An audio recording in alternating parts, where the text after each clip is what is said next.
थोड़ा वेट कर लेते हैं 1-2 मिनट फिर स्टार्ट करते हैं।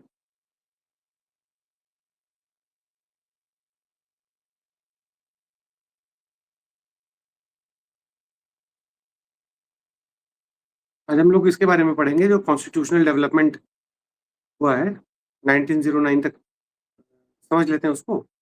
और ये एक नोट्स जो है यहाँ पे स्पेक्ट्रम से है, बस एक रेफरेंस के लिए हम आप दे दिए कि चलिए कम से कम आप लोग जो है थोड़ा इसमें से देख लेंगे, लेकिन समझ लेंगे हम लोग अलग से कुछ चीज़ें।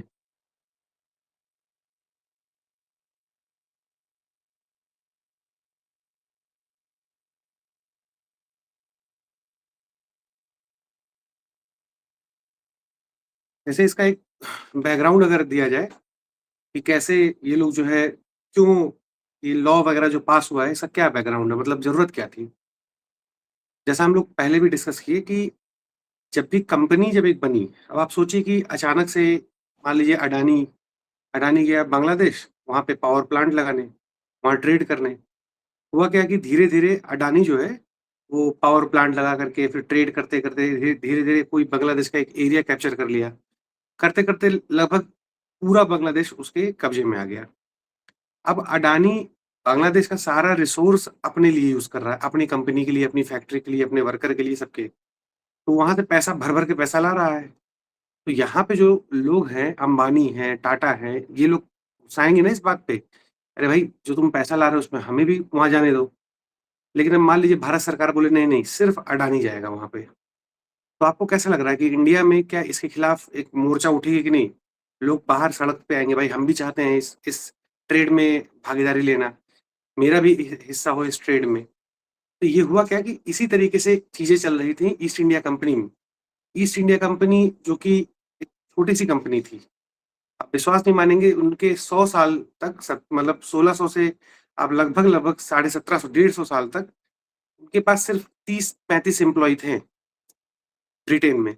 30-35 लोग एक ऑफ़िस में बैठते थे और काम करते थे। और वो 30-35 लोग मिल कर के लगभग पूरी भारत पे कब्ज़ा करने वाले थे। तो जो ब्रिटेन के लोग थे, वो ये बोलने लगे कि भाई ऐसा है कि जो ये कंपनी चल रही है, इस कंपनी या तो इस मोनोपोली मोनोपोली तो आप लोग जानते होंगे मोनोपोली क्या होता है? मतलब कि यस सर। है ना? मोनोपोली में मतलब क्या है कि एक जो है कोई मान लीजिए एक कंपनी है।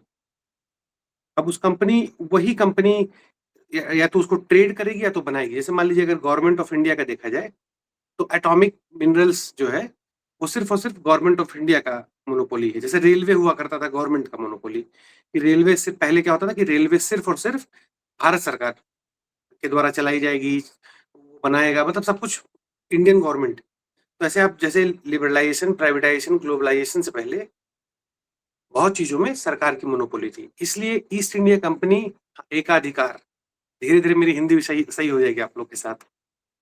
तो एकाधिकार, तो इसमें क्या है कि जो मोनोपोली है ना, वो मोनोपोली ईस्ट इंडिया कंपनी के पास मोनोपोली थी। हालाँकि बीच में कुछ साल के लिए ईस्ट इंडिया कंपनी के अलावा भी बहुत सारे कंपनी को मौका दिया गया था, लेकिन फिर बाद में वो लोग मिल कर के बन गए, एक ही कंपनी, ईस्ट इंडिया कंपनी। तो अब इश्यू ये उठ रहा था कि ईस्ट इंडिया कंपनी जो एक एक एक ट्रेडिंग बॉडी है, वो जा कर के पॉलिटिकल फंक्शन परफ़ॉर्म कर रही है वहाँ पे। मतलब अडानी अगर देखा जाए, अडानी एक कमर्शियल कंपनी है और वहाँ जाकर के वो पॉलिटिकल मतलब वहाँ पे जाके गवर्न करने लगे चीज़ों को। ये एक इश्यू उठा। अब मेजर होता है ना जो last nail in the coffin मतलब अ, एकदम इमीडिएट कॉज़ क्या था 1773 एक्ट पास होने का? हुआ क्या कि 1772 में अब ये तो पढ़े होंगे आप लोग ये 1765 से 1772 तक क्या हुआ? डुअल रूल चला। डुअल रूल चला था बंगाल में। बैटल ऑफ बक्सर हुआ 1764 में। बैटल ऑफ बक्सर में ईस्ट इंडिया कंपनी जीत गई। 1765 में ट्रीटी ऑफ इलाहाबाद हुआ। Treaty of Allahabad. Treaty of Allahabad में बंगाल, बिहार, उड़ीसा के दीवानी राइट दे दिया गया, टैक्स कलेक्शन का राइट दे दिया गया और अचानक से अब क्या होता है कंपनी के पास ढेर सारा वो आ जाता है टेरिटरी रूल करने के लिए। तो उसके बाद क्या हुआ कि इस समय कंपनी रूल करती है। अब जब कंपनी रूल कर रही होती है, तो बहुत सारे मिसमैनेजमेंट की बातें आती हैं ब्रिटेन में। जैसे 1770 में बंगाल फेमाइन हुआ। 1770 में बंगाल का फेमाइन हुआ मतलब बहुत लोग मर गए थे। 1/3 बंगाल का पॉपुलेशन खत्म हो चुका था, मर गया था सूखा की वजह से। तो ये सब बातें गई ब्रिटिश पार्लियामेंट में। अब ब्रिटिश पार्लियामेंट में क्या हुआ कि ब्रिटिश पार्लियामेंट में इसको लेकर के बहुत बहस चली कि ये जो ईस्ट इंडिया कंपनी है वो कैसे मैनेज कर रही है इंडिया में, इतने लोग मर जा रहे हैं, बहुत सारी चीजें चलने लगी। तो अब एक नेसेसिटी बन गया, पार्लियामेंट पार्लियामेंट ये बोली कि ऐसा करते हैं कि हम भाई तुम्हारा जो कंपनी है ईस्ट इंडिया कंपनी, इसमें हम भी अब जो है इंटरफेयर करेंगे, हस्तक्षेप करेंगे, इसमें हम भी अब इंटरफेयर करेंगे, हम बताएंगे तुम्हें क्या करना है क्या नहीं करना है, ठीक। ईस्ट इंडिया कंपनी में बहुत ज्यादा इंटरफेरेंस नहीं हुआ उस समय, ये इंटरफेरेंस धीरे धीरे धीरे बढ़ेगा। ऐसा नहीं कि अचानक से पूरी ईस्ट इंडिया कंपनी को वो लोग ले लेंगे, धीरे धीरे इंटरफेरेंस लोग बढ़ाना शुरू करेंगे। और आप देखेंगे कि 1858 आते आते क्या होगा, ईस्ट इंडिया कंपनी को ही पूरा खत्म कर दिया जाएगा। और इस ईस्ट इंडिया कंपनी का जो जो जगह है वो कौन ले लेगा, ब्रिटिश क्राउन, मतलब ब्रिटिश का पार्लियामेंट, ब्रिटिश की गवर्नमेंट। तो ये इंटरफेरेंस 1773 से चालू होता है, क्योंकि इसमें जो क्लाइव है, क्लाइव का इम्पीचमेंट भी, क्लाइव जाता है, उसको इम्पीचमेंट होने वाला होता है उसका। क्लाइव जो है बेसिकली रॉबर्ट क्लाइव, जो बैटल ऑफ प्लासी में हिस्सा लिया था, इसके बाद जब वो वापस लौटता है ब्रिटेन, तो वहां जाकर के खूब पैसा खर्च करता है, मतलब एकदम, क्योंकि क्लाइव लौटने के बाद, बैटल ऑफ प्लासी के लौटने के बाद वो यूरोप का सबसे अमीर आदमी बन गया था, अचानक से इतना पैसा उसको मिला। तो वो क्या करता है, जाके वहां ढेर सारा चीज खरीदने लगता है। अब लोग बोलते हैं भाई यार, कल का ये, मतलब 10 साल का लौंडा आज 10 साल पहले कुछ नहीं, घूम रहा था यहाँ वहां, जिसका कोई स्किल नहीं था, अपने आप को गोली मारने वाला था, वो अचानक से जाकर के ब्रिटेन में बड़ी बड़ी संपत्ति खरीदने लगता है। तो लोगों का दिमाग तो खराब होगा ही। तो क्लाइव को बुलाया जाता है पार्लियामेंट में इम्पीचमेंट के लिए कि भाई तुमको जो है इम्पीच किया जाएगा, मतलब तुमको हटाया जाएगा, मतलब तुम्हारे ऊपर जो जो चार्जेस लगे थे उसके ऊपर कि बहुत ज्यादा पैसा एक्सट्रैक्ट, मतलब पैसा, बहुत ज्यादा पैसा, करप्शन में पैसा लिया है नवाब से, इससे उससे, और अपना पर्सनल वेल्थ बना रहा है, ठीक है। तो क्लाइव, तो ये सब चीजें इशू चलने लगी वहां ब्रिटेन में कि भाई इतना लोग यहाँ से जा रहे हैं, मतलब फटे हाल, वहां से आ रहे हैं तो एकदम करोड़पति हो जा रहे हैं। तो अब लगा कि भाई कहीं ना कहीं तो पार्लियामेंट का इंटरवेंशन जरूरी है कंपनी के काम में, ठीक। तो पार्लियामेंट का इंटरवेंशन चालू होता है 1773 में, ठीक है, ये ध्यान रखिएगा। क्लाइव एक्चुअली फिर वही लूट का पैसा था क्लाइव के पास। अल्टीमेटली क्लाइव क्या करता है कि अपने घर में बस वही 1700, मतलब मान के चलिए 5-6 साल बाद जब लौटता है, वो 5-6 साल बाद क्या होता है कि एक चाकू लेता है, घर में बैठा रहता है, चाकू लेता है और अपनी गर्दन, मतलब बहुत शार्प चाकू नहीं होती है, उसी से गर्दन रेत के अपने आप को मार डालता है। गलत काम का गलत नतीजा। एनीवे, तो 1773 से हमारा चालू होता है, ठीक है। तो उसको कहते हैं रेगुलेटिंग एक्ट, 1773 रेगुलेटिंग एक्ट। अब इसमें लोग क्या रेगुलेट करेंगे, रेगुलेट बेसिकली कर रहे थे ईस्ट इंडिया कंपनी के फंक्शनिंग को रेगुलेट कर रहे थे। अब इसमें 2-3 जो इंपॉर्टेंट चीजें हैं, इसमें क्या होगा कि देखिए, कंपनी का जो जो पहले बात, तो कंपनी का काम बांट दिया गया 2 चीज में, जो एक कॉमर्शियल फंक्शन होगा, है ना, एक पॉलिटिकल फंक्शन होगा। ये सारा जो फंक्शन है अब पार्लियामेंट के थ्रू जाएगा, मतलब पार्लियामेंट को सब पता होगा कि भाई क्या कर रहे हो तुम वहां पे। पहली चीज तो ये कि भाई तुम्हारा क्या चल रहा है, पार्लियामेंट को खबर होना चाहिए। दूसरा क्या है कि हाँ भाई, submit all correspondence regarding revenue affairs and civil and military admission, mean सारा चीज कंपनी पार्लियामेंट को पता होना चाहिए। उसके बाद 4 मेंबर का काउंसिल होगा, एक गवर्नर जनरल होगा, 4 उसके काउंसिल मेंबर होंगे।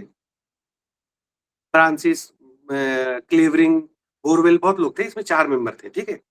अब ये गवर्नर जनरल और ये 4 काउंसिल, ये गवर्नर जनरल था वॉरेन हेस्टिंग सबसे पहला, उसके 4 काउंसिल थे, ठीक है। तो होता क्या था कि ये जो 4 काउंसिल हैं, इसमें गवर्नर जनरल को करना क्या होता था कि गवर्नर जनरल को एटलीस्ट 2 काउंसिल मेंबर का वोट लेना होता था अगर कोई काम करना है। मान लीजिए कि मान लीजिए कि गवर्नर जनरल को करना है महाराष्ट्र पे अटैक, मराठा पे अटैक करना है, तो उसको जो 4 काउंसिलर हैं उसमें से कम 2 लोगों की सहमति चाहिए थी।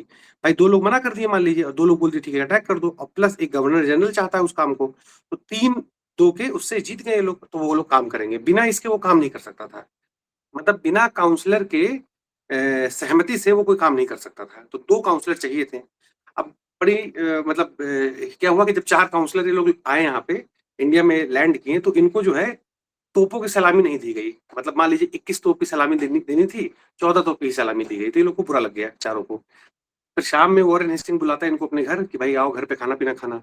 घर पे जब जाता है तो वॉरेन हेस्टिंग अपने घर के इनफॉर्मल ड्रेस में, मतलब सूट बूट नहीं पहना होता है, लुंगी जंगिया कुछ भी पहन के उन लोगों को बुला लेता है कि भाई आओ, हाँ बैठो बैठो। अब इन लोगों को ये भी बुरा लग जाता है कि भाई हम लंदन से आए हैं और वॉरेन हेस्टिंग हमको इस तरीके से ट्रीट कर रहा है, तो वहीं से इन लोगों की खटक जाती है आपस में। तो इसलिए अब जो काउंसलर हैं और वॉरेन हेस्टिंग है, वो हमेशा इन लोगों का 36 का आंकड़ा रहेगा। तो काउंसलर कुछ भी वॉरेन हेस्टिंग कहता था कि चलो ये किया जाए, ये लोग मना कर देते थे।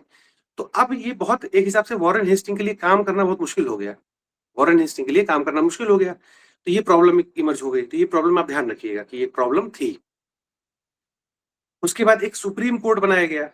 वहां पे कलकत्ता में एक सुप्रीम कोर्ट बनाया गया, लेकिन इशू ये हुआ कि सुप्रीम कोर्ट जो बनाया गया तो इसमें ये नहीं बताया गया कि कौन, मतलब बहुत क्लियरली डिफाइन नहीं किया गया कि इसके अंदर, इसके जुरिस्डिक्शन में कौन आएगा।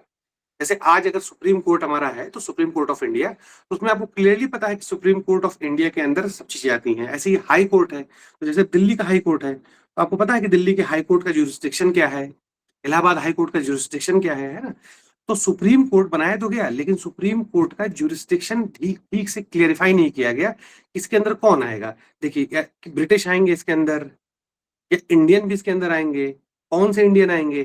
कुछ इंडियन तो चलिए अपने यहाँ बाहर रह रहे थे, कुछ इंडियन कलकत्ता का जो बाउंड्री है, जो बेसिकली कलकत्ता, मान लीजिए कलकत्ता था ये, तो कलकत्ता में कोर एरिया में रह रहे थे ब्रिटिश, फोर्ट विलियम और एक ब्लैक टाउन होता था बाहर बाहर, ब्लैक टाउन। इस ब्लैक टाउन में इंडियन रहते थे। तो ये जो इंडियन थे, तो ये इंडियन आएंगे कि नहीं आएंगे इसके जुरिस्डिक्शन में। गवर्नर जनरल का जो काउंसिल है प्लस जो 4 है, ये लोग क्या इसके जवाबदेही में होंगे कि नहीं होंगे। तो बहुत सारा कंफ्यूजन था। सुप्रीम कोर्ट तो बना, लेकिन फंक्शन नहीं कर पा रहा था ठीक से। फिर उसके बाद जो है गवर्नर जनरल, जो कलकत्ता का जो गवर्नर जनरल होगा, बंगाल का जो गवर्नर जनरल था, वो क्या होगा, कुछ पावर जो है बॉम्बे और मद्रास पे, अब मतलब धीरे, ऐसे तो 3 सेंटर था उस समय इंडिया में, ध्यान रखिएगा ये चीज, 3 सेंटर, एक बंगाल है, बॉम्बे है और मद्रास है, ठीक।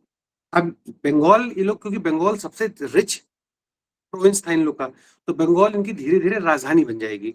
तो यहाँ का जो गवर्नर जनरल होगा, कुछ कुछ चीजों में इन लोगों को गाइड कर सकता है कि देखो तुम ये करना है, ये नहीं करना है, ठीक है। तो धीरे धीरे बंगाल का स्टेचर यहाँ बढ़ने लगता है, ठीक है।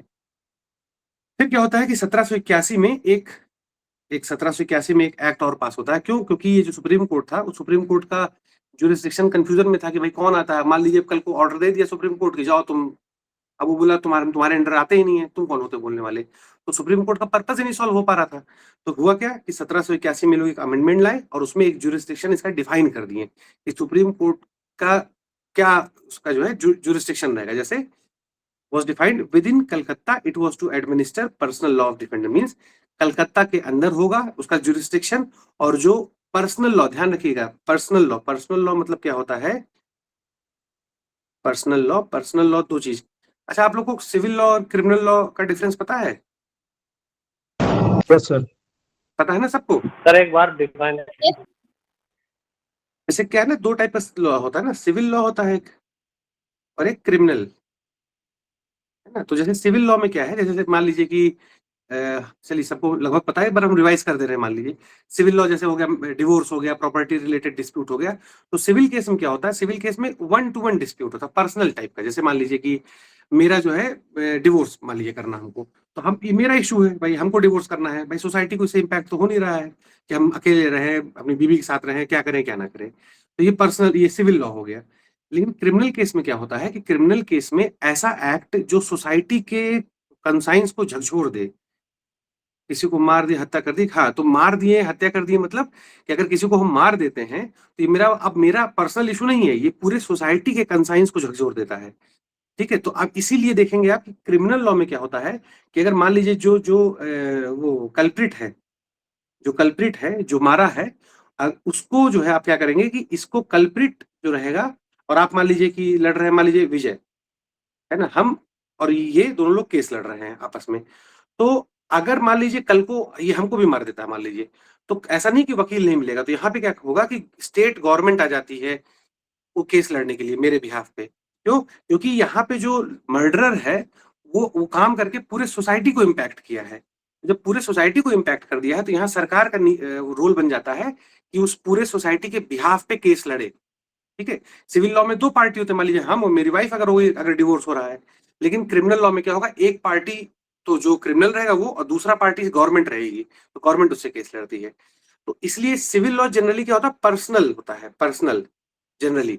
तो जैसे मान लीजिए कि शादी है, तो शादी एक पर्सनल मैटर है, ठीक है। तो उस समय जो पर्सनल लॉ था, पर्सनल लॉ मतलब जो हिंदू का लॉ था और जो मुस्लिम का लॉ था। अब मान लीजिए कि हिंदू में शादी विवाह का अलग लॉ बना था और मुस्लिम में शादी विवाह का अलग लॉ बना था। तो इसको जो है पर्सनल लॉ के हिसाब से ही उनको ट्रीट किया जाएगा। जैसे मान लीजिए अगर कोई मुस्लिम उनके कोर्ट में आता है, तो वो क्या करेगा कि जो मुस्लिम का जो लॉ है उसको फॉलो किया जाएगा। अगर कोई हिंदू आता है तो हिंदू का जो लॉ है उसको फॉलो किया जाएगा। ठीक है, तो ये ध्यान रखिए कि पर्सनल लॉ, अभी ब्रिटिश यहाँ पे कोई लॉ नहीं बना रही है।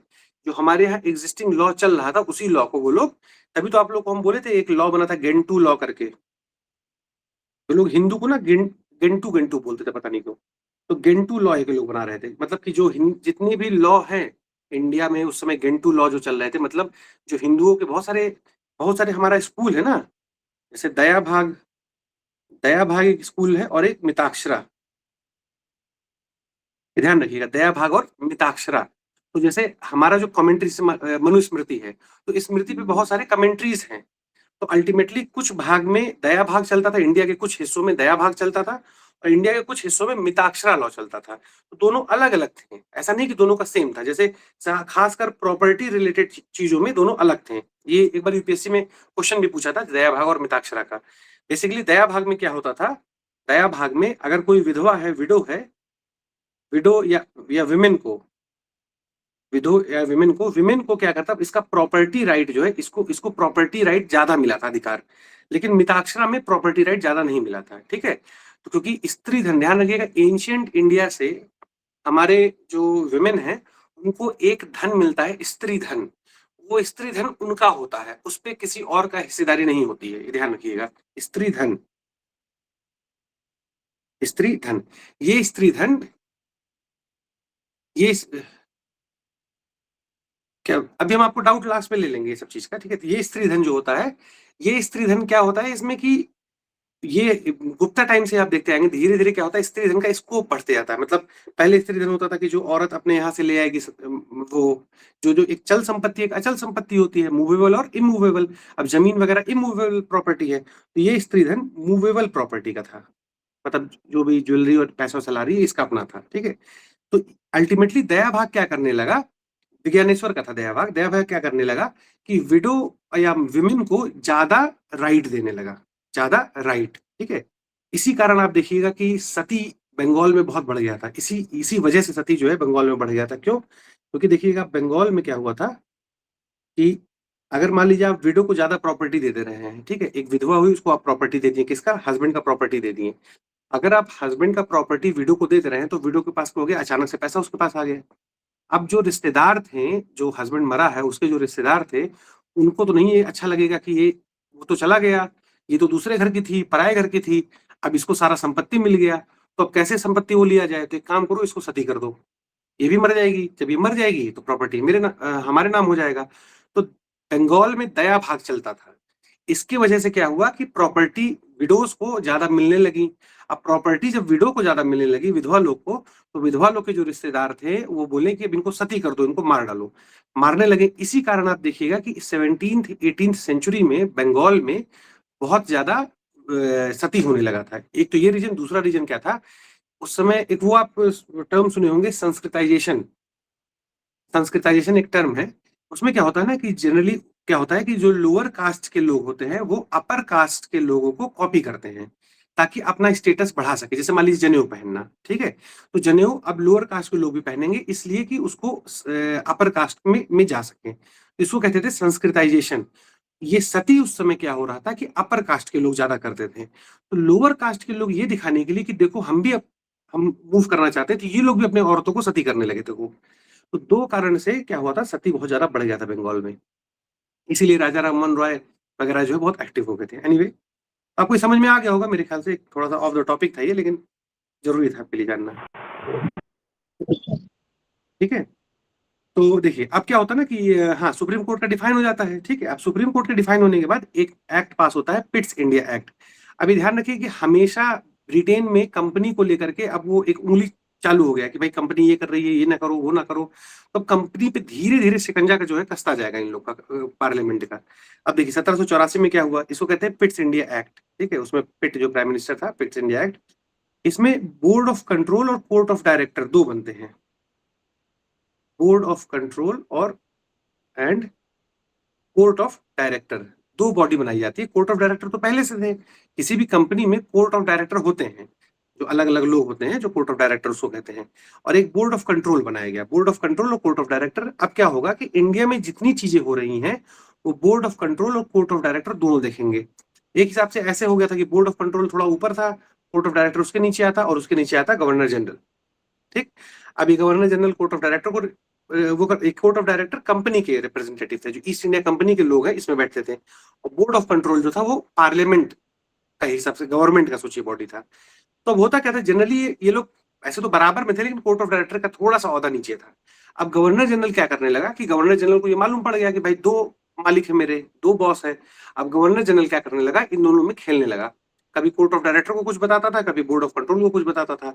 इसके इसके कारण गवर्नर जनरल जो चाहता था वो होता था। बोर्ड ऑफ डायरेक्टर और बोर्ड ऑफ कंट्रोल कंफ्यूज थे। तो इसको लेकर के भी बहुत आगे चल के आप विद्रोह होगा कि भाई ये डुअल सिस्टम हटाओ, कोर्ट ऑफ डायरेक्टर और बोर्ड ऑफ कंट्रोल का सिस्टम हटाओ यहाँ से। तो एक बार इसको आप देख लीजिए।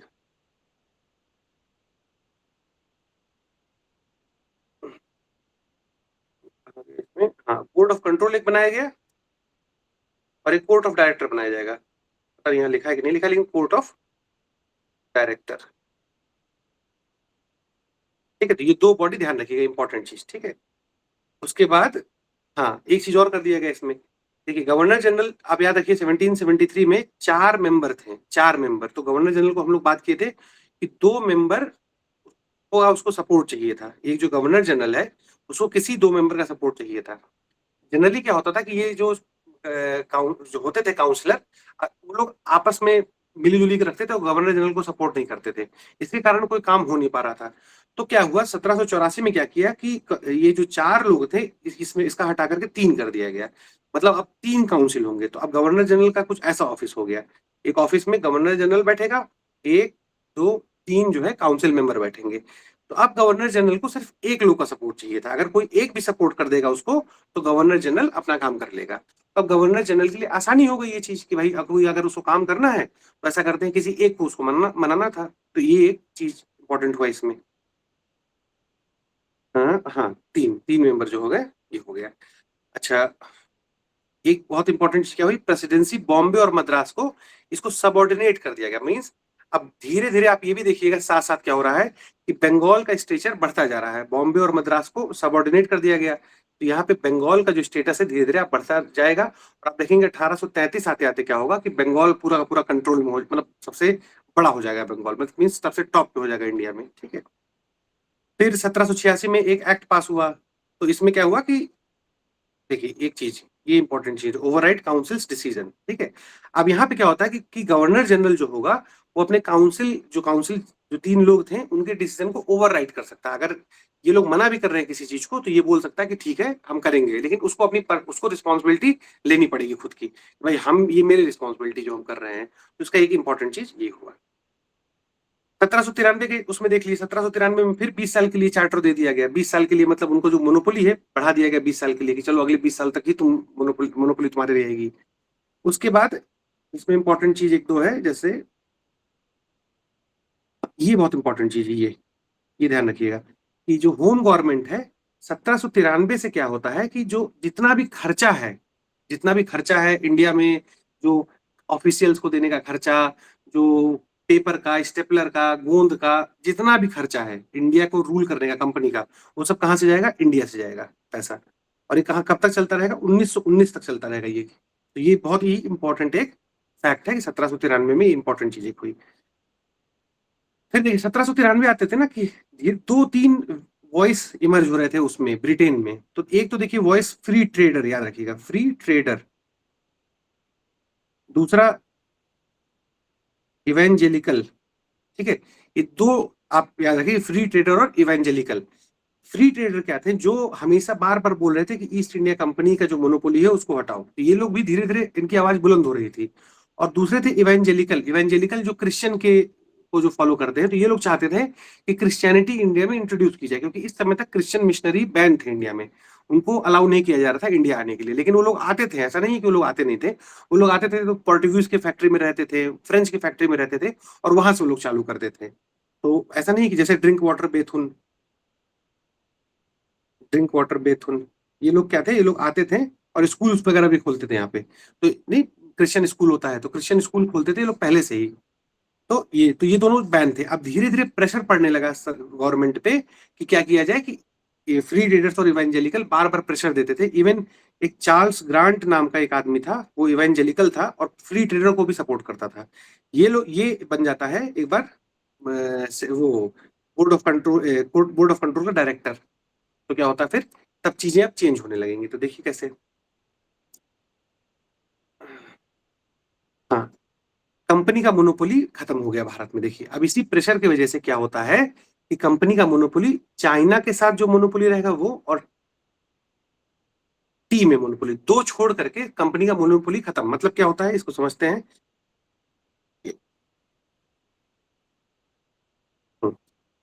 जैसे मान लीजिए अभी ईस्ट इंडिया कंपनी, जितना भी भारत से जितना भी ट्रेड होगा, जितनी भी चीजें, वो किस जहाज में जाएंगी, ईस्ट इंडिया कंपनी के जहाज में जाएंगी। कोई और अगर चाहे कि अपना जहाज लेकर के ट्रेड कर ले और यूरोप सामान भेज दे, बताते इवेंजेलिकल क्या है अभी।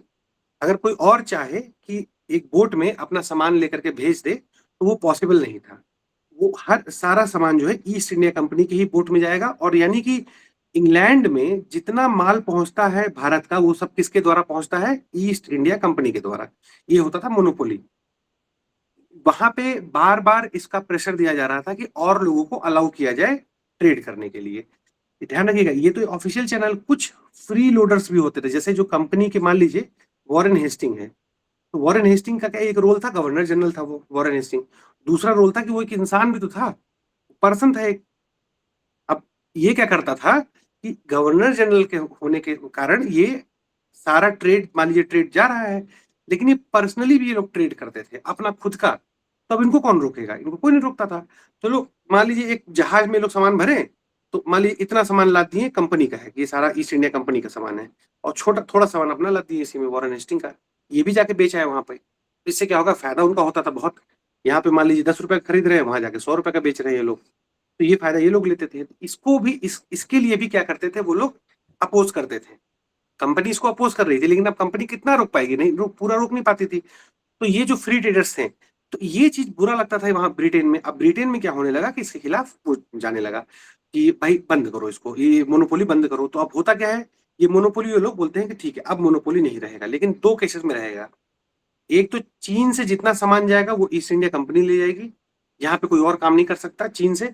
और दूसरा, चाय जो टी में चाय का जो ट्रेड रहेगा, वो क्या रहेगा, वो भी सिर्फ और सिर्फ ईस्ट इंडिया कंपनी ले जाएगी। ये बात ध्यान रखिए कि इस जो ये चाय के ही कारण, आप लोग एक नाम सुने होंगे, Boston T party. Boston T party America में 1776 में ना, अमेरिकन वॉर ऑफ इंडिपेंडेंस चालू हुआ था 1776 में। इसके पहले एक बॉस्टन टी पार्टी हुआ था। ये जो अमेरिकन लोग थे वो क्यों क्या मना कर रहे थे कि जो चाय है वो जो ईस्ट इंडिया कंपनी ला रही है एक्सक्लूसिवली, इसके खिलाफ थे कि ऐसा कैसे हो सकता है कि सिर्फ कंपनी ट्रेड करेगी, हम भी ट्रेड करेंगे इसमें। ठीक है, तो ब्रिटेन में भी, अमेरिका में भी बवाल हो रहा था इसके कारण। लेकिन यहाँ पे क्या हुआ कि चाय और चाइना, दो चीज ध्यान रखिएगा, चाय और चाइना, ये दो चीज किसके, ईस्ट इंडिया कंपनी के कंट्रोल में अभी भी था। बाकी चीज ये लोग क्या किए कि बाकी जो है कोई भी आके यहाँ ट्रेड कर सकता है। एक इंपॉर्टेंट चीज ये हुई। ये जो चाइना था, ये लोग क्या किए, चाइना के साथ समझ लीजिए, ये लोग इतने भूखे थे पैसे के, ईस्ट इंडिया कंपनी वाले, ब्रिटेन वाले। अब सोचिए कितना इमोरल चीज था। वो लोग क्या किए कि चाइना की जो सोसाइटी थी, मान लीजिए चाइना ये है, इंडिया, और मान लीजिए ईस्ट इंडिया कंपनी, ठीक है, ये, और इसको ब्रिटेन मान लीजिए, ब्रिटेन। ठीक, अब देखिए ये लोग, देखिए कितनी दुष्टता किए। अब मान लीजिए कि इनको चाइना से कुछ सामान खरीदना है, ठीक है, तो चाइना से मान लीजिए इनको कुछ खरीदना, मान लीजिए चाय खरीदना है चाइना से, इनको यहाँ से चाय खरीदना है। अब ईस्ट इंडिया कंपनी जाएगी चाइना, और चाइना में बोलेगी देखो भैया हमको 10 किलो चाय चाहिए, तो 10 किलो चाय, लेकिन बदले में कुछ देना पड़ेगा। तो बदले में या तो गोल्ड दो या तो सिल्वर दो, भाई पैसा तो देना पड़ेगा, फ्री में तो आएगा नहीं। तो ये लोग देते थे भाई गोल्ड सिल्वर। अब क्या हुआ कि चाइना वाले, मतलब धीरे धीरे गोल्ड सिल्वर इनका जा रहा है, तो इनको अच्छा तो लग नहीं रहा था। तो ये लोग सोचे कि क्या तरीका निकाला जाए। तो ये लोग क्या किए कि ऐसा करते हैं, सारे चाइना में लोगों को क्या करते हैं, अफीम का लत लगा देते हैं, ओपियम, अफीम। तो ये लोग क्या किए कि धीरे धीरे वहां पे अफीम भेजने लगे। अफीम। अब चाइना के लोग धीरे-धीरे अफीम करने लगे, खाने लगे। अब धीरे-धीरे पूरी मतलब लगभग सोसाइटी अफीम के नशे में एकदम धुत। अफीम का डिमांड भी बढ़ा चाइना में। वहाँ का राजा जो था चाइना का, वो सोचा कि नहीं भाई ये तो गलत हो रहा है, अफीम के डिमांड को रोकना चाहा मतलब जो आ रहा था चाइना के अंदर अफीम, तो वो रोकना चाहा कि भाई अफीम जो है अंदर नहीं आएगा। तो रोक रोका तो इसके लिए क्या किए ये लोग जा करके प्रॉपर उससे लड़ाई किए कि कैसे तुम कौन हो तो रोकने वाले? लड़ाई की, उसको हरा दिए, हराने के बाद वो अफीम जाने लगा। अब देखिए, यहाँ ओपीएम जा रहा है, अब क्या है वो लोग, लेकिन अब ओपीएम कहाँ से लाएँगे कंपनी वाले? अफीम को भी लाने के लिए तो पैसा चाहिए कहीं से उनको। वो क्या किए, भारत में अफीम की खेती को प्रमोट किए। अब देखिए कितना इन लोगों का क्लासिक हो गया, क्या? भारत से अफीम लाओ, चाइना भेज दो, चाइना से चाय लाओ, वापस इंडिया में ले आओ और ब्रिटेन ले जाओ। तो इतना ये लोग इमोरल थे कि इस पूरी सोसाइटी को बर्बाद करने के लिए तैयार थे। तो इसी तरीके से इनका ट्रेड चला। उसके बाद ये बहुत इंपॉर्टेंट एक चीज हुआ इसमें, 1 लाख रुपए रखा गया एजुकेशन के लिए। 1 लाख रुपए एजुकेशन के लिए। ठीक। अब देखिए 1813 में तो रखा गया 1 लाख रुपए, लेकिन 1813 में जो 1 लाख रुपए आया तो ये लोग समझ नहीं पा रहे थे करे क्या इस 1 लाख का। अब बोला तो गया एजुकेशन के लिए, लेकिन कौन सा एजुकेशन? इशू दो आया, दो इशू आया। एक तो आया कैसा एजुकेशन, जो नेटिव एजुकेशन है जो भारत में चल रहा था उसी एजुकेशन को प्रमोट करना है इस 1 लाख रुपए से, कि वेस्टर्न एजुकेशन लाना है। वो कंफ्यूजन कि नेटिव एजुकेशन है तो ये इस समय आप एक चीज समझ लीजिए। इसमें समझ लीजिए कि एक ओरिएंटलिस्ट और एंग्लिसिस्ट, ठीक है? ओरिएंटलिस्ट और एंग्लिसिस्ट, देखिए 1813 में इन लोग बोले कि हम 1 लाख रुपए जो है क्या देंगे, एजुकेशन के लिए दे रहे हैं। ओरिएंटलिस्ट जो थे, ओरिएंटलिस्ट बेसिकली ऐसे लोग थे जो भारत के कल्चर में, भारत के ने हिस्ट्री में ये लोग ज्यादा उसमें पढ़ते लिखते थे, उसको प्रमोट करते थे। ठीक, तो ये लोग बोले कि जो ओरिएंटलिस्ट लोग का क्या डिमांड था कि जो 1 लाख रुपए है इससे क्या किया जाए, जो इंडिया में नेटिव एजुकेशन है, जो इंडिया में चलता आ रहा था, टोल, चतुष्पथी, मदरसा, ये सब जो है, ये इसी में पैसा झोंको, इसी में पैसा लगाओ। ठीक, अब यहाँ पे पढ़ाई क्या हो रही थी, यहाँ पे पढ़ाई क्या हो रही थी, रिलीजन, फिलोसफी, थोड़ी बहुत साइंस, थोड़ा बहुत मैथ, मतलब ज्यादातर रिलीजियस स्टडी था। तो ओरिएंटलिस्ट बोले कि इसी पे पैसा लगाओ। ठीक, एंग्लिसिस्ट जो थे वो बोले थे नहीं, वेस्टर्न एजुकेशन पे पैसा लगाओ, वेस्टर्न एजुकेशन। अब इनका ये रीजन नहीं था कि वेस्टर्न एजुकेशन पाएंगे तो इंडियन जो है थोड़ा सा मतलब वो होंगे, उनका उनके लिए अच्छा होगा, नहीं। इनका मतलब ये था, कल हम लोग परसों भी डिस्कस किए थे कि इनका ये एम था कि एक एक उनको बाबू बनाना है, बाबू, बाबू सोने वाला बाबू नहीं, बाबू। बाबू मतलब जो क्लर्क लोग होते हैं उनका वो। अब ये क्या रहेंगे, ये रहेंगे Indian in colour, Indian in colour but British in taste. मतलब रंग तो इनका रहेगा सांवला, लेकिन इनकी पसंद रहेगी ब्रिटिश वाली। तो ऐसे लोग को हमको बनाना है, और ये जो बाबू इंडियन रहेंगे, जो क्लर्क रहेंगे, इनको हम लोग अपॉइंट करेंगे ईस्ट इंडिया कंपनी में, जो कंपनी के उसमें, तो सस्ते में अपॉइंट हो जाएंगे लोग। तो ये चीज क्या की गई, ये चीज इनको बोली गई। तो ये डिबेट चलता रहेगा 20 साल तक, मतलब 1813 से लगाए 1833 तक ये चलता रहेगा डिबेट, किस में पैसा खर्च किया जाए। तो ये डिबेट चल रहा है, लेकिन फिर क्या होता है, 1833 में मैकॉले बनता है लॉ मेंबर, मैकॉले। अब यही थॉमस बैगिंगटन मैकॉले, ये मैकॉले बोलता था, ये इतना ज्यादा मतलब इसको अपने ब्रिटिश हेरिटेज पे इतना इसको प्राइड था, ये वहां पैदा हुआ है, इतना ज्यादा इसको घमंड था, ये बोला करता था कि a good European library is worth of the whole native literature of Asia and Persia. मतलब एक अच्छी यूरोपियन लाइब्रेरी में जो किताबें होंगी, अच्छी सी लाइब्रेरी में जो किताब होगी, वो पूरे इंडिया और पर्शिया मतलब ईरान, इसमें जितना अब तक लिटरेचर बना है उससे अच्छी ये होगी। सोचिए इसका mentality, a good European library is worth the whole native literature of Asia and Persia. सोचिए, तो इसका क्या सोच रहेगा, इसका सोच यही रहेगा कि भाई हमारे यहाँ कुछ नहीं मिलता है, सब जो है यूरोप में मिलता है, तो ऐसा करो वेस्टर्न एजुकेशन इंट्रोड्यूस करो। तो ये वेस्टर्न एजुकेशन इंट्रोड्यूस किया। और लाइब्रेरी का ओनली एक कॉर्नर, हाँ मतलब कंसेप्ट आप ये समझिए। बाकी राजा राम मोहन रॉय भी उस समय आ गए। राजा राम मोहन रॉय क्या बोले, ये सपोर्ट करने लगे किसको, ये सपोर्ट करने लगे वेस्टर्न एजुकेशन को, राजा राममोहन रॉय। तो इस वजह से क्या होता है, हम लोग का धीरे-धीरे क्या चालू हो जाता है इंडिया में, western education plus English medium में ये चालू होता है। इसके बाद धीरे-धीरे मतलब एजुकेशन में हम लोग पढ़ेंगे। तो लेकिन इसका जो है जड़ यहीं से 1813, और 1813 में ये लोग जो है उसको जो क्रिश्चियन मिशनरीज़ हैं उनको भी ये लोग ले आते हैं, अलाउ कर देते हैं। क्रिश्चियन मिशनरीज़ इनको अब बेसिकली क्रिश्चियन मिशनरीज़ क्यों अलाउड होते हैं, जो इवेंजेलिकल थे, इवेंजेलिकल बेसिकली जैसे हम लोग बोलते हैं ना अलग-अलग, जैसे कम्युनिस्ट मार्क्सिस्ट हैं, कैपिटलिस्ट हैं, यूटिलिटारियन हैं, तो ऐसे ही इवेंजेलिकल भी एक क्लास के लोग हैं। उनका है वो क्रिश्चियनिटी में भरोसा रखते हैं। वो बोलते हैं कि जब क्रिश्चियन की रोशनी पड़ेगी भारतीयों पे, तो भारतीयों का दिमाग खुल जाएगा। तो इसलिए जितनी जल्दी हो सके उतनी जल्दी क्रिश्चियनिटी को फैलाओ वहाँ पे। तो ये लोग पहले तो ये लोग मना कर रहे थे। अब क्यों मना कर रहे थे? 1813 से पहले क्यों मना था? क्यों लोग नहीं चाह रहे थे कि इंडिया में क्रिश्चियन मिशनरीज आए? क्योंकि क्रिश्चियन मिशनरीज इंडिया में जब आएंगे तो क्या होगा कि क्रिश्चियन मिशनरीज यहाँ पे उनका एक ही एजेंडा था, कन्वर्जन। ये लोग कन्वर्ट कराएंगे। अब लेकिन शुरुआत में आपको भी बताया है कि शुरुआत में ओरिएंटलिस्ट लोग रूल कर रहे थे। ओरिएंटलिस्ट जो थे वो भरोसा करते थे इंडिया के कस्टम ट्रेडिशन पे। क्या जो ओरिएंटलिस्ट, एक मिनट रुकिए, ये भी तो ब्रिटिश थे जैसे विलियम जोन्स।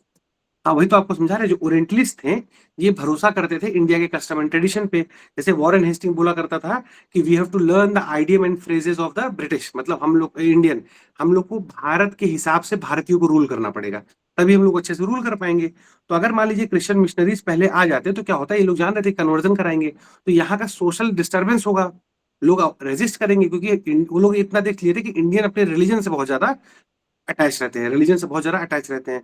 इसलिए क्रिश्चियन मिशनरी अलाउड नहीं थे शुरुआत में, लेकिन बाद में जाके ये लोग 1813 में क्रिश्चियन मिशनरीज अलाउ किए और यहाँ पे वो लोग आए, और कन्वर्जन तो हुआ ही हुआ, बहुत सारे ट्राइबल का कन्वर्जन हुआ ट्राइबल एरिया में। और दूसरा ये लोग क्या किए कि स्कूल्स खोलने लगे, बहुत स्कूल्स, तो ब्रिटिश स्कूल जो है वो खुलने लगा बहुत। तो इनका एक पॉजिटिव रोल भी रहा कि स्कूल ढेर सारा खोले, पढ़ाई लिखाई में बहुत जैसे ध्यान देते थे लोग। एनीवे, फिर 1833 आते आते क्या हुआ कि जो कंपनी का मोनोपोली था चाइना और चाय के साथ, इसको भी खत्म कर दिया गया। अब कंपनी मतलब अब ट्रेड नहीं कर रही है। अब आप सोचिए कि कंपनी को पूरा ट्रेड उससे ले लिया गया। अब कंपनी के पास कौन सा काम बचा? पॉलिटिकल फंक्शन बचा, सिर्फ सिर्फ राजनीतिक काम बचा उसके पास। अब अगर कंपनी के पास सिर्फ राजनीतिक काम है तो कौन अच्छी राजनीति कर लेगा? ईस्ट इंडिया कंपनी कर लेगी कि पार्लियामेंट कर लेगी ब्रिटिश की? जाहिर सी बात है, पार्लियामेंट करेगी ज्यादा ज्यादा अच्छी राजनीति। तो अब ईस्ट इंडिया कंपनी सिर्फ नाम का बचा था, समझ लीजिए, उसका कुछ पर्पज नहीं था इस समय। एक चीज और था कि यूरोपियन इमिग्रेशन यहाँ अलाउ कर दिया गया। इस समय सारे यूरोपियन को बोल दिया गया तुमको जाना है तो तुम इंडिया में जाओ, तुम बसो, कोई रिस्ट्रिक्शन नहीं है। जैसे मान लीजिए ऑस्ट्रेलिया में पहले भेजा गया खूब और यूरोपियन, अमेरिका में के जो मूल लोग हैं वो अमेरिकन जो थे नेटिव इंडियन, वो तो समझ लीजिए ऑलमोस्ट खत्म हो गए। वहां के जितने लोग हैं सब यूरोपियन के ही तो हैं, वहीं से आके यहाँ बसे हैं सब लोग। ऐसे ऑस्ट्रेलिया में भी था, तो वो लोग इंडिया में भी अलाउ कर दिए कि आओ, जितने भी लोग आना है आओ। इसी समय क्या होगा ना, आप 1833 में देखिएगा कि जब यूरोपियंस आने लगते हैं यहाँ पे, तो वो लोग क्या चालू करते हैं, प्लांटेशन प्लांटेशन फार्मिंग जानते होंगे आप, जैसे कॉफी का, चाय का, है ना। तो ये लोग बड़े बड़े जो बगान, चाय का बगान खरीदते थे, कॉफी का बगान खरीदते थे, प्लांटेशन। तो जब ये प्लांटेशन चालू होगा तो यहाँ पे बहुत ज्यादा एक्सप्लॉयटेशन होगा, मीन्स लेबर लोग का बहुत शोषण होगा यहाँ पे। और इसी लेबर शोषण में आप देखेंगे कि इंडिगो भी लोग भी धीरे धीरे उगाने लगे थे, इंडिगो।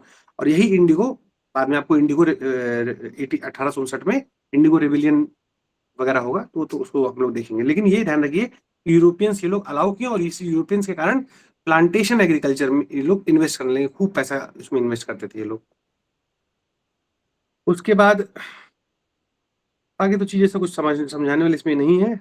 ये एक इंपॉर्टेंट पॉइंट ये है, देखिए, बंगाल, मद्रास और बॉम्बे को अब पूरे तरीके से क्या कर दिया गया, जो है बंगाल के अंदर कर दिया गया। मतलब मद्रास और बॉम्बे को, मतलब अब सेंट्रलाइजेशन हो गया है क्या, बंगाल एक हिसाब से टॉप पे आ गया है, तो सेंट्रलाइजेशन ऑफ पावर हो गया। ठीक, ये ध्यान रखिएगा। हाँ देखिए, government of Madras and Bombay were drastically deprived of their legislative power, means उनसे लेजिस्लेटिव कानून बनाने का जो पावर है ले लिया गया उनसे। एक और इम्पोर्टेंट चीज, एक लॉ मेंबर ऐड किया गया। जैसे पहले देखिए आप, पहले गवर्नर जनरल में कितना था, एक गवर्नर जनरल प्लस 4 काउंसिलर होते थे। 1784 में क्या हुआ, एक को हटा दिया गया, तो अब एक गवर्नर जनरल बचा प्लस 3 काउंसिल मेंबर बचे। 1833 में क्या किया गया, एक governor general plus 3 council member जो पहले से थे और प्लस एक लॉ मेंबर ऐड हो गया इसमें, ठीक है, एक लॉ मेंबर ऐड हो गया। ठीक, इसको थोड़ा समझ लीजिए, यहीं पे थोड़ा क्लियर हो जाएगा। अब देखिए गवर्नर जनरल में कितने मेंबर हो जाएंगे, 3 तो पहले से थे जो हम लोग देखते आए हैं, एक और इसमें ऐड हो गया, तो अब गवर्नर जनरल का 2 रोल हो जाएगा इस काउंसिल का। एक रोल होगा एग्जीक्यूटिव, एग्जीक्यूटिव मतलब जो अप्लाई करता है चीजों को, एग्जीक्यूटिव। तो एग्जीक्यूटिव रोल में जब ये लोग काम करेंगे, जब जब एज ए एग्जीक्यूटिव, जैसे मान लीजिए अभी prime minister of India Narendra Modi, तो अभी जो नरेंद्र मोदी हैं उनका 2 रोल है ना, एक रोल क्या है, एक रोल प्राइम मिनिस्टर है, प्राइम मिनिस्टर, तो एज अ प्राइम मिनिस्टर वो पीएमओ को लीड करते हैं, पीएमओ को लीड कर रहे हैं, प्राइम मिनिस्टर ऑफिस को। दूसरा जो एक रोल उनका है वो मेंबर ऑफ पार्लियामेंट भी है, मेंबर ऑफ पार्लियामेंट भी है ये लोग, ये। तो जब वो पार्लियामेंट में जाते हैं तो एज ए एमपी जाते हैं, मतलब एज एन एमपी जा रहे हैं कि मेंबर ऑफ पार्लियामेंट, सांसद के तरीके से। और कई बार उनको एज अ प्राइम मिनिस्टर जवाब देना पड़ता है संसद में, तो एक ही आदमी का 2 रोल होता है। ऐसे ही बहुत सारे आप देखेंगे मिनिस्टर्स हैं, उनका 2 रोल है, एक मिनिस्टर भी होते हैं और एक सांसद भी होते हैं। लेकिन जैसे राहुल गांधी है, अब राहुल गांधी क्या है, सिर्फ और सिर्फ सांसद है, सिर्फ और सिर्फ एमपी है, इनका एक ही रोल है। तो ऐसे ही गवर्नर जनरल में जब 3 मेंबर थे, पहले से 3 मेंबर थे और एक लॉ मेंबर ऐड हो गया, तो जब एज अ एग्जीक्यूटिव वो लोग काम करेंगे तो कौन रहेगा, गवर्नर जनरल रहेगा प्लस जो 3 पहले से मेंबर थे वो रहेंगे, जब एज ए एग्जीक्यूटिव काम करेंगे, एज ए मिनिस्टर एक हिसाब से मानिए, तो वो 3। लेकिन जब ये लोग एज ए लेजिस्लेटिव बॉडी काम करेंगे, मीन्स अगर कानून बनाने के लिए लोग बैठेंगे जब, तो अब इस यहाँ पे क्या होगा, जब कानून बनाने बैठेंगे तो एक मेंबर जो लॉ मेंबर है ना वो भी ऐड होगा, वो भी बैठेगा उस मीटिंग में। तो अब एक ही, अब देखिए धीरे धीरे यहाँ क्या है, सेपरेशन हो रहा है, किस चीज का सेपरेशन हो रहा है, धीरे धीरे यहाँ पे आप देखेंगे कि एग्जीक्यूटिव और लेजिस्लेटिव फंक्शन का सेपरेशन, मतलब अलगाव।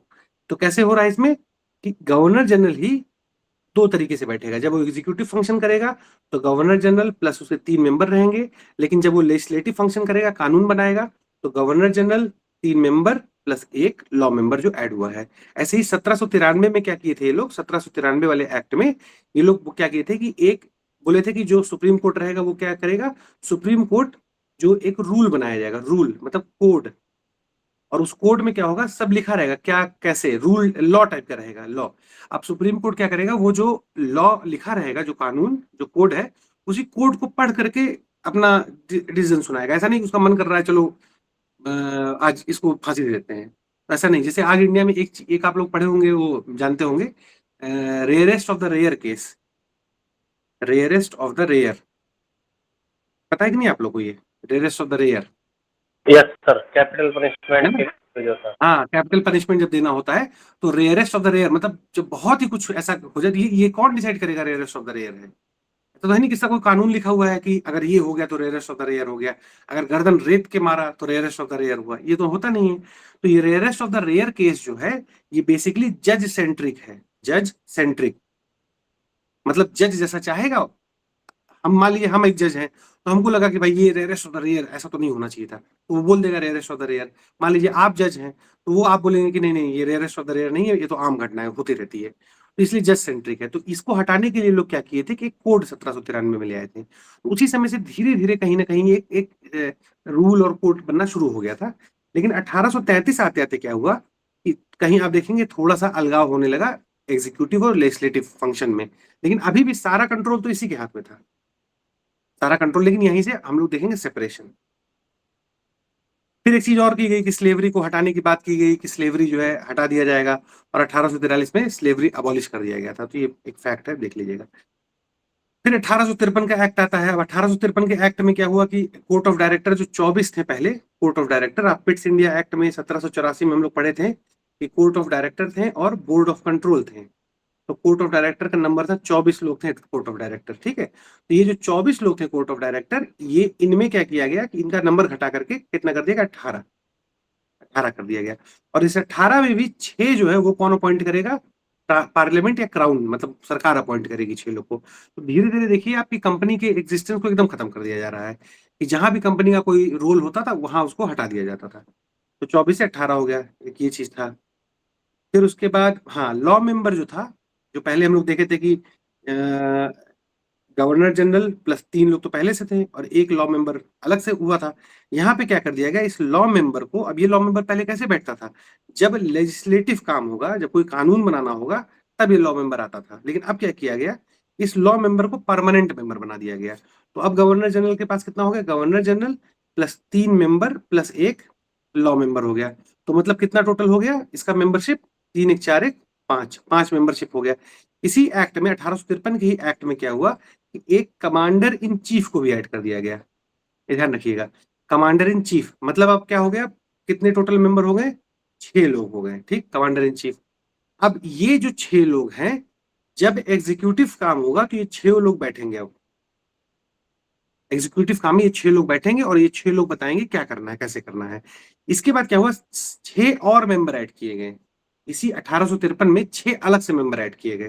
तो उनका क्या काम होगा, जैसे देखिए 6 मेंबर तो पहले से हो गए, कैसे कैसे थे 6 मेंबर, एक गवर्नर जनरल, 3 जो काउंसिल पहले शुरुआत से चले आ रहे हैं, एक लॉ मेंबर ऐड किया गया था 1833 में, और एक कमांडर इन चीफ जो है अभी ऐड किया गया। तो ये तो 6 यही हो गए, और 6 ऐड किए गए, कैसे कैसे, 4 प्रोविंस से ऐड किए गए, प्रोविंस के रिप्रेजेंटेटिव, एक जज चीफ जस्टिस को वो किया गया, ऐड किया गया, और एक पुणे जज को ऐड किया गया जो थोड़ा लोअर लेवल का जज होता है उसको। तो 6 इधर हो गए, तो यानी 6 6 12। अब गवर्नर जनरल का जो काउंसिल है वो 12 लोग इसमें है, ध्यान रखिएगा 12 लोग। 6 लोग तो जब एग्जीक्यूटिव काम होगा तो 6 लोग काम करेंगे, लेकिन जब कोई कानून बनाना होगा तो ये 12 लोग बैठेंगे। समझ में आया? तो धीरे धीरे देखिए आप कि एक उसका बॉडी का स्ट्रेंथ बढ़ रहा है, नंबर बढ़ रहा है, ठीक है, ठीक। और हाँ ठीक, चलिए अब देखिए 1858 का एक्ट आता है। अब आपको पता होगा कि 1857 की क्रांति हुई। 1857 की क्रांति के बाद बहुत कुछ बदल गया, बहुत कुछ चेंज हो गया। चेंज होने के बाद क्या हुआ कि कंपनी गवर्नमेंट वो क्राउन बोली कि ऐसा करते हैं कि अब कंपनी को खत्म करो, ईस्ट इंडिया कंपनी को अबॉलिश कर दिया गया। लेकिन इसका मतलब नहीं है कि जो ईस्ट इंडिया कंपनी के जो कोर्ट ऑफ डायरेक्टर थे, जो जो कंपनी चला रहे थे, वो भी तो बहुत इन्फ्लुएंशियल थे, उनके पास पैसा था, तो करेंगे क्या, उस पैसे से वो लोग क्या करते थे, वो लोग भी अपना इन्फ्लुएंस आगे जाके बनाए रहेंगे, ऐसा नहीं कि बनाए नहीं रहेंगे, उनका भी इन्फ्लुएंस रहेगा। लेकिन होता क्या है, 1858 में ये लोग ईस्ट इंडिया कंपनी को हटा, मतलब वो खत्म हो जाता है ईस्ट इंडिया कंपनी। अब क्या होगा कि अब कैसे इंडिया रूल होगी, ऐसे रूल होगी, जैसे देखिए क्राउन, फिर पार्लियामेंट एक होगा, फिर एक सेक्रेटरी ऑफ स्टेट होगा, इसका हेल्प करेगा इंडिया काउंसिल एक रहेगा, काउंसिल ऑफ इंडिया ये रहेगा। फिर यहाँ पे इंडिया में वॉइसरॉय रहेगा। फिर इंडिया में 2 तरीके के वो रहेंगे, प्रेसिडेंसी और प्रोविंस। प्रेसिडेंसी में गवर्नर एक रहेगा, गवर्नर और उसके काउंसिल मेंबर रहेंगे, जैसे Bombay presidency, Bengal presidency, Madras presidency, governor और काउंसिल। और जो प्रोविंस रहेगा उसको कौन रूल करेगा, लेफ्टिनेंट गवर्नर। समझ में आई बात? एक बार दोबारा हम इसको रुकिए, थोड़ा इसको समझ लीजिएगा अच्छे से। देखिए इस समय क्या हुआ, 1858 वाले में एक्ट में क्या होगा, सबसे पहले ईस्ट इंडिया कंपनी को हटा दिया गया। इसके बाद क्या किया गया कि क्राउन सबसे ऊपर, फिर पार्लियामेंट, ये ब्रिटिश का पार्लियामेंट है, ब्रिटेन का पार्लियामेंट रहेगा। फिर एक सेक्रेटरी ऑफ स्टेट अपॉइंट होगा, वो एक काउंसिल ऑफ इंडिया बनाया जाएगा, काउंसिल ऑफ इंडिया, जो इसको सलाह देगी कि क्या करना है। लेकिन सेक्रेटरी ऑफ स्टेट का जरूरी नहीं था सलाह मानना, लेकिन सलाह देगी जो भी है। फिर इसके नीचे वाइसरॉय, फिर इसके नीचे आपके 2 रहेंगे इंडिया में, 2, एक तो प्रेसिडेंसी रहेगा, दूसरा प्रोविंस, प्रेसिडेंसी और प्रोविंस। प्रेसिडेंसी को कौन गवर्न करेगा, गवर्नर गवर्न करेगा प्लस काउंसिल उसके। इस गवर्नर को अपॉइंट कौन करेगा, इस गवर्नर को अपॉइंट करेगा क्राउन डायरेक्टली, इसमें किसी का रोल नहीं रहेगा डायरेक्टली। जैसे मान लीजिए बंगाल प्रेसिडेंसी है, मद्रास प्रेसिडेंसी है ये। और फिर रहेंगे प्रोविंस को कौन रूल करेगा, प्रोविंस को रूल करेगा लेफ्टिनेंट गवर्नर। कई बार कमिश्नर भी होता था, लेफ्टिनेंट गवर्नर और उसके साथ जो हेल्पर होंगे। इस लेफ्टिनेंट गवर्नर को अपॉइंट कौन करेगा, वाइसरॉय। तो कुछ ऐसा इंडिया का स्ट्रक्चर बन गया था गवर्न करने के लिए, ठीक है। अब होगा क्या, देखिए वाइसरॉय का क्या है, वाइसरॉय का खुद भी एक काउंसिल है, वाइसरॉय के पास खुद भी एक काउंसिल है, जिसको हम कहते थे governor general in council. Last time देखे थे कि 12 मेंबर थे इसके, 12 मेंबर थे, तो वाइसरॉय में 12 लोग ऑलरेडी हैं, तो इसका 2 काम था, एक एग्जीक्यूटिव काम था, एक लेजिस्लेटिव काम था। अब क्या है कि वाइसरॉय सब काम पूछ-पूछ के करेगा सेक्रेटरी ऑफ स्टेट से, सेक्रेटरी ऑफ स्टेट को बताएगा कि देखो ऐसा कर लो, वैसा कर लो, वैसा ही वो करेगा, ठीक है। तो इस तरीके से 1858 में मेजर चेंज ये आया, जो कहते थे act of better government of India की, और इन थ्योरी ये बोल दिया गया कि भारतीय में हम भेदभाव कुछ नहीं करेंगे, क्योंकि 1793 के एक्ट में 1793 में ये बोला गया था कि 500 पाउंड से ऊपर का जो भी पोस्ट होगा, जिसकी सैलरी साल भर में 500 पाउंड से ज्यादा रहेगी, उस पोस्ट पे भारतीयों को अपॉइंट नहीं कर सकते हैं।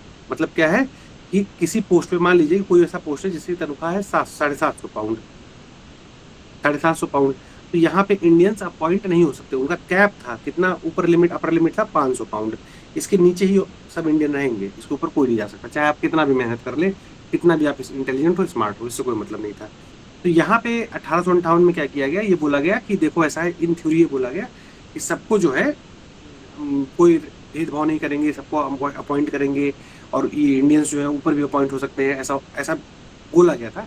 लेकिन इन थ्योरी किया नहीं गया, क्योंकि देखिए 1833 से ही ना, 1833 से ही एक पैट्रोनेज पावर था, पैट्रोनेज